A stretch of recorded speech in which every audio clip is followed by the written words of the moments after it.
You haven't sipped your water. Okay. If this makes it into the podcast, I don't know. My mom called.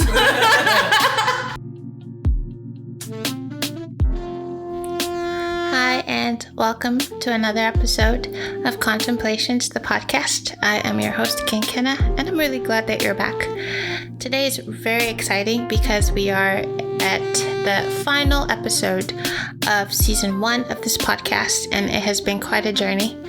About a month ago, I made a commitment to upload a podcast episode every week to engage people in thought by sharing some of my own thoughts alongside some of my friends and people that I genuinely respect. And it's been quite the journey. There have been so many ups and downs with it, even up until this moment, but I'm really glad that I learned to stick with it, and I'm so proud of the work that we all created. And I can't wait for you guys to listen to this last one. It's the final part of the conversation between myself and Glory on boundaries, and I know you're probably like, what else can y'all talk about boundaries?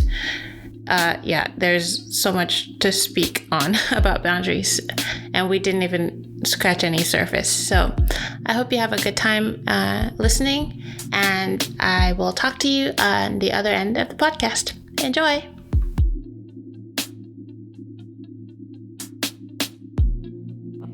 Okay, so let's round off. This one's a shorter one. Mm-hmm. Based off of all we've said. Mm-hmm. No, this I think is a short one. Okay. Would you say boundaries are a necessity or an asset? Actually, it's not a short one. Oh, it's not a short one at all. That's usually the thing when they say like, is it important to have boundaries, or it's like, we'll just wing it, we'll see how it goes? I think winging it and seeing how it goes leads you to having boundaries.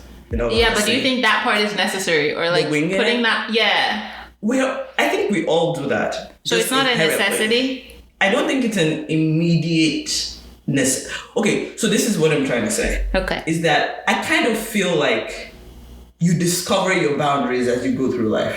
Fact. Yes. I agree. I think understanding... Okay, sorry, not fact. I agree. I say fact and word when I agree with something. It's not an actual fact, guys. Because they're words. Yeah. So word is more appropriate. Preach. But yeah. So I think because of that, I would say it's an asset. Because you do grow to realize where your boundaries are. I wouldn't say it's a necessity because you don't come preloaded with those. That's true. Yeah. So maybe it's both, actually. Well, I knew, because me and you will just keep talking. Okay. Now that you've said you don't come preloaded, I'm thinking of babies that have boundaries as parents. Like your parents when you're a baby are your boundaries. So you kind of come loaded with boundaries. Oh, right. But then those are the boundaries of your parents. Yeah, but it protects you. Absolutely. Well, hopefully. So, like, you're not... Children, babies without boundaries have way less of a survival chance. You see what I mean? Yeah. So, well, I don't know. It's not an answer. Thankfully... I see what you mean. Yeah. But I would... Okay, so let's go with both then. Because that's what I said at second. So, yeah, I would say both. I would say, like, there's, like, necessary... But I think the necessary boundaries are instinctive. Right. They're not necessarily developed. Like even with babies, like they cry when something doesn't feel good. Yes. Like Yes. So and in that way, they're a necessity. Their parents. Yeah. Right? They're teaching their parents that don't let this person do this because I don't like it. Right? Yeah. Yeah. So I think the necessary ones are often very instinctive. Yeah. Yeah. But with time and with life experience and stuff is when you learn the ones that are, what's the other word that we're using? An asset. It makes your life better, but if you didn't have it, it'll just be tougher, but you'll still be... Yeah, you'll still be alive. Yeah, I love that. Yeah, so I think the ones you grow with, the ones you learn as you grow are definitely an asset. And you should keep an eye out for them. Right. I think you should be aware of what drains you. You should be aware of what feeds you. And you should possibly use that to inform where your boundaries are. For sure. I think those are definitely an asset. The ones that are necessary, I think we do have kind of an instinctive response. And if you do not have an instinctive response, therapy. Also, therapy therapy for the other ones too. But definitely, if you don't have an instinctive response. Yeah. No, that's good. And I think this is a good place to insert that.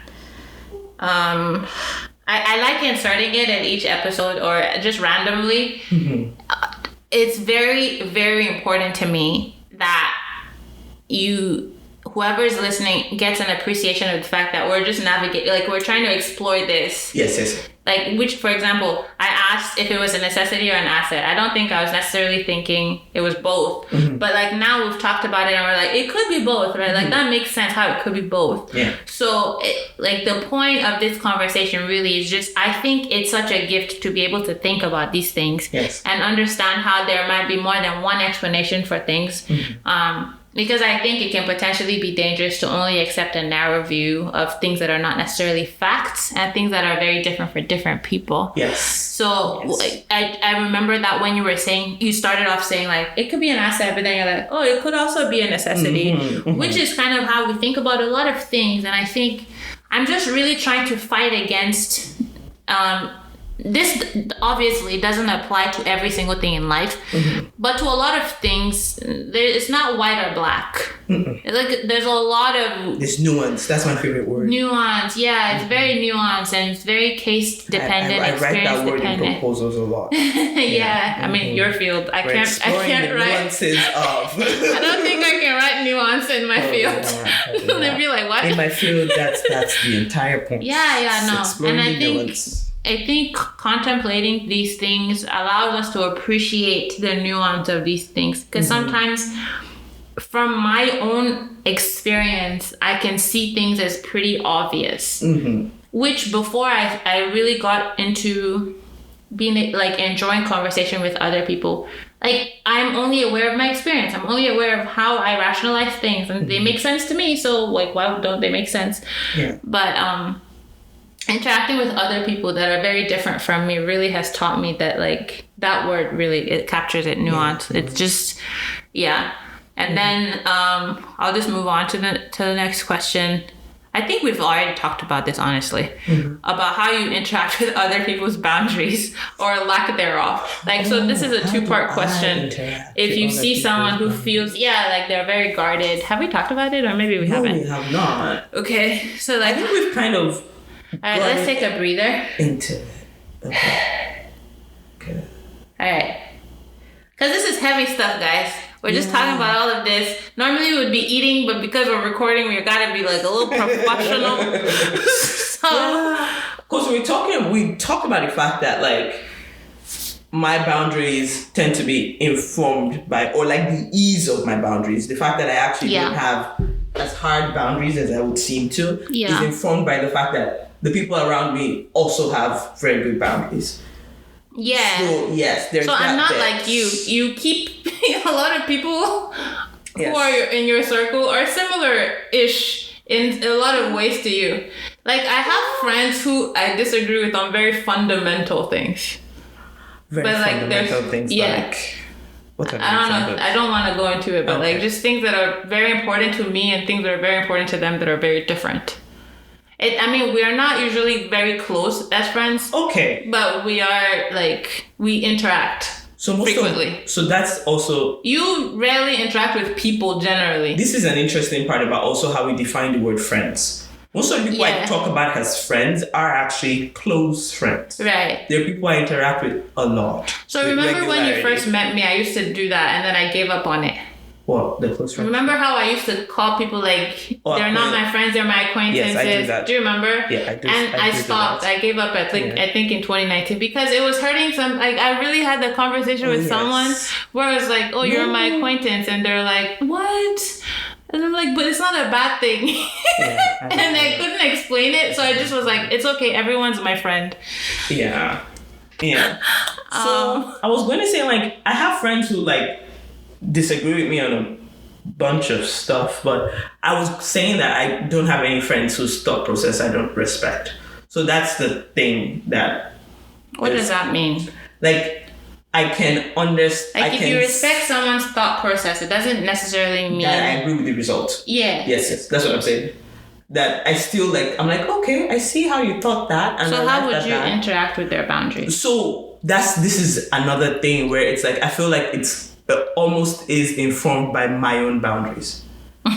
So that's exactly what I was saying in that. The same way I think my friends' boundaries protects me, I think my boundaries protect my friends, in a sense. So there are things that I would never...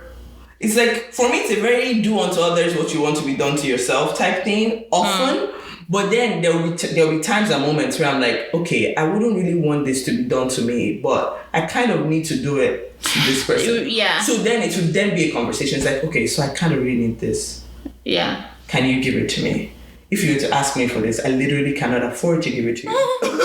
Right? But then there are times when I'm like, for me, it's a space, but often it's because I cannot afford it. Like, I do not have the actual physical capacity to give this thing.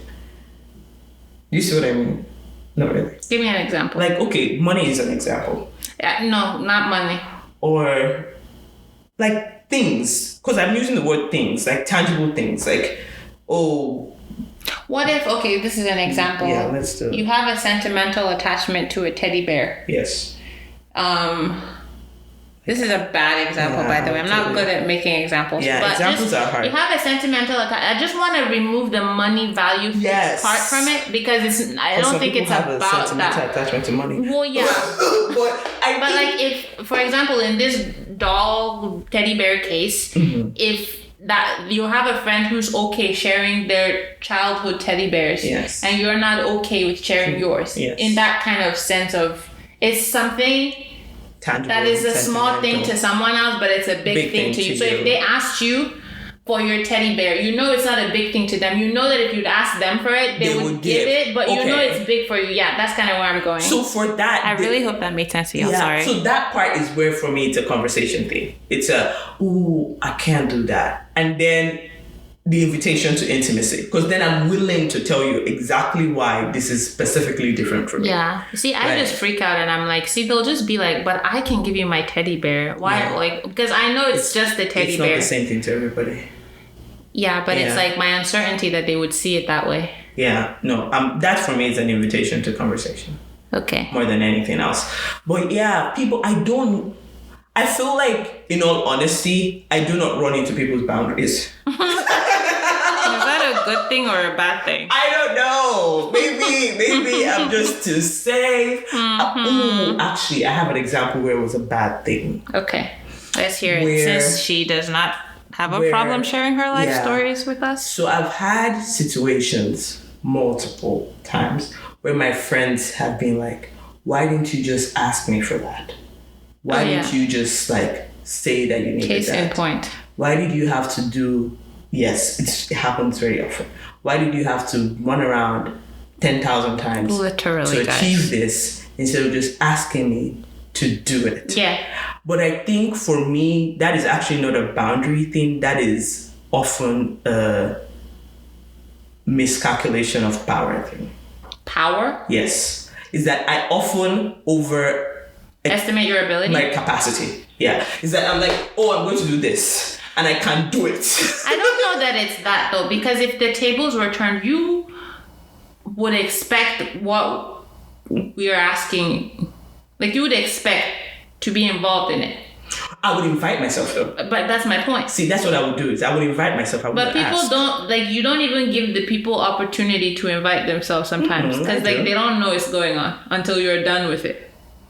Or you've already made you already have a plan. So it's like, what are people inviting themselves to do? Yeah. Do you see what I mean? Yeah, I kind of see what you mean. But I think for me, it's definitely a capacity thing. It's like in my head, if I can do this by myself, I can't just go and I've done it. So my question, right, is, and I hope this is making sense, but like in terms of you think about this in your capacity of I can do all of these things. # through Christ who strengthens me. Yeah. But the conversation that allows other people to be involved. Yeah, like how do you, like is it just something that doesn't occur to you? You don't think about it? It does not. Okay. I often do not think about it. Right. And that's why when people in my life, when my friends are like, oh, why didn't you ask for this? Why didn't you ask for that? That's when I'm like, oh, could have. But that's what it is that oftentimes by the time someone is noticing that, she has overstretched herself, I have overestimated my capacity. Right. Now I'm overstretched. And now I'm in an anxious state, which is terrible to make me when I'm anxious. It doesn't help anybody else, including me. So that's the thing, is like, now you're meeting me at like the worst version of myself. Right. And that's a tricky thing. But I am actually learning that. That's one of the things I'm learning, is to be better at knowing where my capacity is, and also better at thinking about my convenience. Like, if inviting somebody would improve convenience, even if I can do it by myself, but bringing this person along with me would make it more convenient, I'm more willing to like ask now. Yeah. Because my asking boundary is very hard. Mm-hmm. Yeah, me too. I totally get that. It's very hard for me. It's very hard to ask. I'm not going to talk about this, please. Yeah. But there are definitely things I've told you. Like, it's just hard for me to ask people or tell people that I'm like, in my head, I know it's not a big deal. Yes. But I'm just like, why? Like, exactly. For me, it's very often like, I can do it. I don't need. Yeah. But I think it's very interesting just to explore how, just the way we protect ourselves, or the way we think about things in terms of the dynamics our lives have can affect and impact other people. Like, the last time I was talking to Marika, we hinted on this idea of interconnectedness. Yes. And I think about that often. I think that's why one of the reasons I overthink a lot of things, because ultimately I know some of the things that I rationalize a certain way, or why I do things a certain way, they impact people. Absolutely. And so I want to make sure that I'm not harming people by the things I do for myself. You know what I mean? So it's definitely something that comes up. Yeah. For me. My therapist says overthinking is a coping mechanism. I don't have any arguments against that. Yeah. Like, I can think of one if you give me enough time. It's very correct. At least for me, we're just talking about this whole thing of like, it helps you have control. You kind of want to mitigate. It helps you have control. Or think you have control mostly. Yeah. It helps you think you have control. It helps you, it makes you feel safe in that you have exhausted the analysis, and so therefore now you're confident in your... It's totally a safety thing for me. Like, I want to be confident to say I explored all the possibilities I could in this scenario, and I made the calculated decision to say good morning. Like, it's usually that's the outcome is something so small. It's a very safety thing. Yes. Oh, this was so fun. Yeah. Thank you so much. Yeah, but it's just it's an interesting thing. I think I'm doing that more, what I said earlier about just remembering that a lot of things around boundaries are an invitation to intimacy. Being able to ask that question or have that interaction kind of deepens the quality of your relationship. Yeah. I haven't experienced it as a thing that did not deepen. For sure. Exactly. It's like a make or break thing, really. It's a make or break thing. And if it breaks it, maybe it wasn't good for you anyway. No, for sure. So. I agree. Yeah. No, that's good. So, yeah. Okay. So, I will ask you one last question. And then we're done for now. We're done for now. Okay. Is there anything else that you thought you are thinking will be important to add? Let me see. I actually made notes about something. Of course you did. Hashtag Overthinkers United. Literally, I can't remember which of my notes apps I put this note That's the dark side of overthinking. Yeah, it is the dark side. It's like, and I wrote this word. Ooh, I think I've said this before about, for someone like me, that it's about energy and it's about the capacity for attention. I also don't like to overstretch myself because it reduces the quality of my attention, which is bad for everybody. Yeah. You want to make me open another can of worms now because you don't like overstretching yourself. So why do you overstretch yourself when it comes to accomplishing tasks? Yeah, but that's the thing is that is it in terms of with people or with things? Easy, yeah. Things are easy. People are... Things that don't take an emotional... Yes. Or like an immediate emotional toll on you. Okay, that makes sense. Yes. In terms of things. In terms of people are a lot more care. For sure. Yeah. Things are very easy. Like if I overstretch myself on things, I'm kind of like, you know what? Last, everybody will be alright. right? But if I overstretch myself with people and now I'm an asshole, which does happen. We made it to the end of the podcast. Sorry. So close, so far away. I knew it was going to happen. Yeah, it was. But that's the thing is that I feel like that's another way to think about boundaries that maybe people don't think about a lot, because it sounds very exclusionary. Like, oh, I'm making this boundary to push this out, to push this person out. But the boundary also improves the quality of what's inside. Mm-hmm. Yeah. So my space becomes a more quality space because I have rich attention for what I decide to invite in. Instead of, inviting all and sundry and then just being useless across the board. Which is a real option. There are people like that. There are people who have like so many commitments and they're shit at everything because it's too many. Just say, but this is true. This is I'm just literally thinking about how I have to click now that this podcast contains explicit content. No, it's okay. They're bad at everything. I'm really thinking, should I keep this in? Should I leave it out? I'll probably keep it in. I feel like that's it for me, especially with relationships. Like, I value them too much to overextend myself. Because when I overextend myself, you've met me at my, you know me when I'm not on. Yeah. And it's not good. Nobody's happy. I am not happy. Everybody around me is not happy. It's a bad day for all involved. So it is really better for me to conserve my energy and be at my 70%. I agree. Yeah, 100% is aspirational. If there's any recommendation that we have based on this conversation, it is really a good idea to be your best self. Yes, and do what makes you that. Yeah.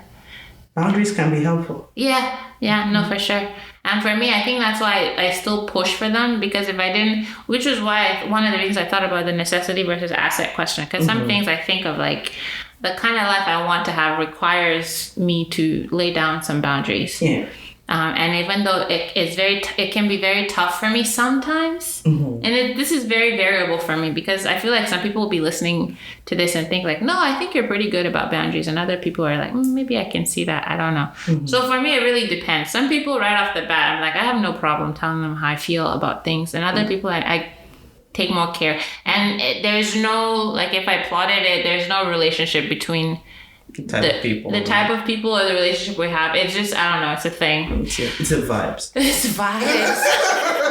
That's my other favorite word. It's just vibes. Yeah. But anyway, I really hope that everybody or whoever's listening got some. I think there's lots to get from this, but I hope that people got something from it, because I think while I don't think we really answered any questions satisfactorily, which is the point. We're just talking about how we're thinking. Yeah, we're just thinking about it. Stuff out. Yeah, I'm hoping. I did avoid.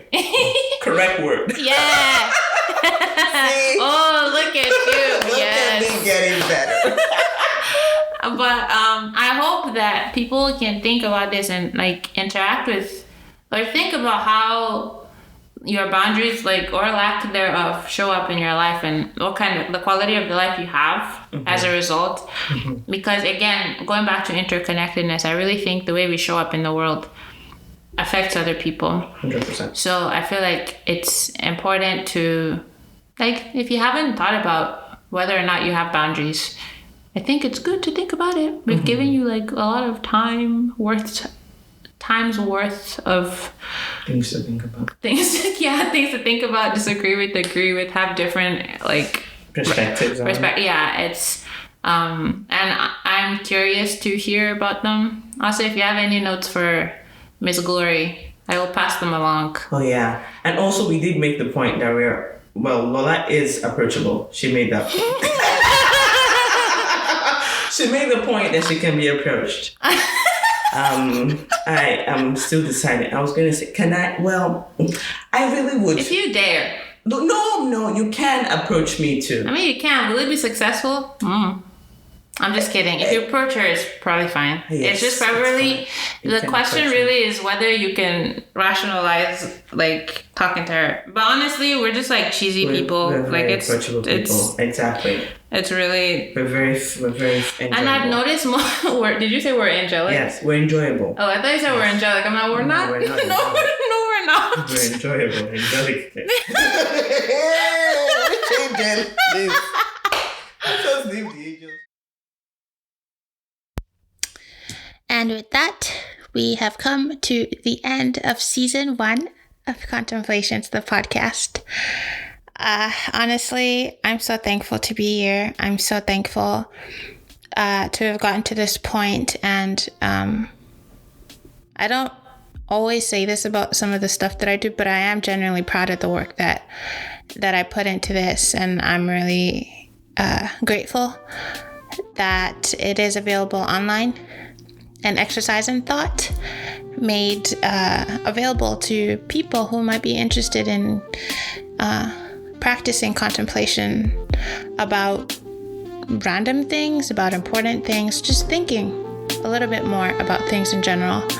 And I could not have done this without the amazing wisdom of my friends who were featured in this first season. So I want to shout out Alex for kicking us off. Thank you so much, Alex. I really appreciate you. You are amazing. I want to shout out Marika. I love you so much. You are a gem. I'm so grateful for you. Thank you for taking out time, and the insight that you provided, just phenomenal. Thank you so much, Glory. 3 whole episodes. Oh my gosh. Yes. Love you, girl. Thank you so much. I really, really, really appreciate all 3 of you that made this 7-episode series one to listen to. And I've gone back and listened to these episodes over again because I found so many beneficial statements that they made, and I'm just so grateful to know these bright minds, and I'm so grateful to be the one with the opportunity to get to share these bright minds with whoever is listening. And now I'm gonna go take a break, and hopefully when I come back for season 2 of Contemplations, the podcast, I will meet you here and we'll continue and pick up where we left off. Before I sign out, though, I want to thank you, people who have listened to every single episode, people who've given me feedback. I'm just immensely grateful. I cannot quantify how thankful I am for your support, for your presence, for your love. And I'm so thankful for you. And I hope that I continue to make you proud, and I hope that I continue to produce things that are beneficial not only to you, but to anyone else who might be interested in the material that I put out. Okay, so I'm done with all the thank yous. Please don't forget to follow on Instagram if you haven't already. And you can send me an email, and all the information for that is in the description of each episode. So, now I am officially signing out of season 1. Thank y'all so much, and I will catch you on another episode of Contemplations, the podcast. I'm your host, Kinah. Ciao.